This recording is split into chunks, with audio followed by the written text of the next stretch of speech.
आजच्या आपल्या भागातला विषय आहे पंचमहाभूत. पण आता मला उत्सुकता लागून राहिलेली आहे की ह्या अप्सरा ही रूप कशी सादर करणार आहेत. तेव्हा पहिलं म्हणजे जल हे रूप सादर करण्यासाठी आपण जोरदार टाळ्यांच्या गजरात स्वागत करूया पहिल्या अप्सरेचं, मृण्मयी देशपांडे हिचं.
आजच्या या नृत्य प्रकारामध्ये तू पाण्याची काय विविध रूपं दाखवलीस. म्हणजे फिरत होतीस पाण्यासारखी आणि त्याचबरोबर शेवटी बुडताना पण दिसलीस.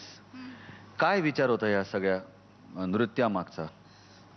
नृत्यामागचा विचार असा होता की पाणी आपण काय म्हणतो भर घालतो समुद्रामध्ये आणि तिथे बिल्डिंग्स बांधतोय किंवा कन्स्ट्रक्शन्स होत आहेत. तर हे एके दिवशी कुठेतरी आपल्यालाच महागात पडणार आहे सगळं, कारण हे असं एक दिवशी होणार आहे. आणि हाच थॉट होता की त्याच्यासमोर झुका, माज नका करू निसर्गासमोर. निसर्गाशी थट्टा मस्करी नको. वाह वाह वाह, तुझं खरंच खूप कौतुक आहे. आपण जाणून घेऊया गुरूंचं काय मत आहे. फुलवा खामकर. मृण्मयी, खूप सुंदर होता परफॉर्मन्स तुझा. स्पेशली तू जी बिगिनिंग केलीस आणि मग ते ड्रॉप्स, त्याचा आवाज, जे काही तुम्ही मिक्सिंग केलेलं सुंदर होता. फक्त तुझं पहिला हाफ ओपनिंग नंतर जेव्हा वेस्टर्न किंवा थोड्या मुवमेंट्स चालू होता त्या अजून थोड्या टायटर कर असं मला वाटतं. All the best. Thank you thank you. Mayur Vaidya. Mrinmayi, मला अतिशय आवडला तुझा परफॉर्मन्स. थँक्यू. एस्पेशली ती जी सुनामी काइंड ऑफ जी लाट होती, तू त्या कपड्याचा वापर करून प्रॉप म्हणून ती अतिशय योग्य वापरलं असं मला वाटते त्या ठिकाणी. थँक्यू. आणि त्याच्यातनं गुंडाळून जो शेवटचा एंड केलास, म्हणजे नेहमी आपण हॅपी हॅपी एंड्स बघतो, पण असाही एंड दाखवणं पण त्या वेळेला खूप गरजेचं असतं आणि ते तू दाखवलंस तिथे. So it's very nice. Thank you. पाहूया तुला मार्क्स किती मिळालेले आहेत. फुलवा खामकर. 8 marks Thank you. मिळालेले आहेत. Thank you. Mayur Vaidya 8 marks Thank you. मिळालेले आहेत. थँक्यू. त्यामुळे या दोन्ही गुरूंनी दिलेल्या मार्क्सच्या ऍव्हरेज नुसार तुला 100 पैकी 80 मार्क्स मिळालेले आहेत. थँक्स. आपले लाडके अशोक मामा आज इथे गेस्ट जज म्हणून आलेले आहेत. त्यांच्याकडनं जाणून घेऊया त्यांना हिचा परफॉर्मन्स कसा वाटला. अशोक मामा.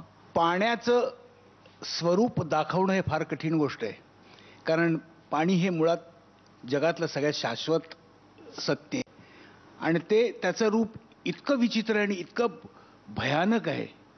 एका थेंबापासून ते प्रलयापर्यंत आहे. ते एका मुमेंटमध्ये दाखवणं हे फार कठीण आहे गोष्टी. पण तू जो दाखवण्याचा प्रयत्न केलास हा खरोखरच स्तुत्य आहे असं मला वाटतं.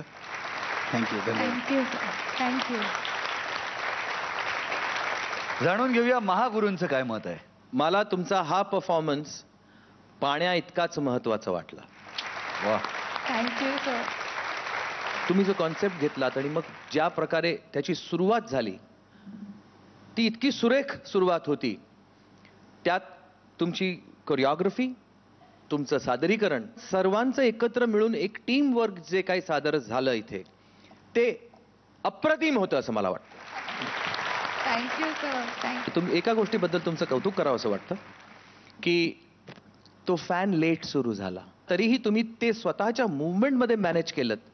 त्याबद्दल you deserve a standing ovation. Thank you sir. Mrinmayi, excellent. Keep it up. All the best. Thank you. Mrinmayi, तू पुण्याची आहेस ना. म्हणजे पुण्याचं आणि पाण्याचं एक जवळचं नातं आहे, तुला माहिती आहे. पुण्यातले रिक्षावाले स्वतःला पाण्यासारखं समजतात, त्यामुळे ते कुठूनही मार्ग काढू शकतील असं ते स्वतःला समजत असतात. Congratulations and all the very best. Thank you. Thank you.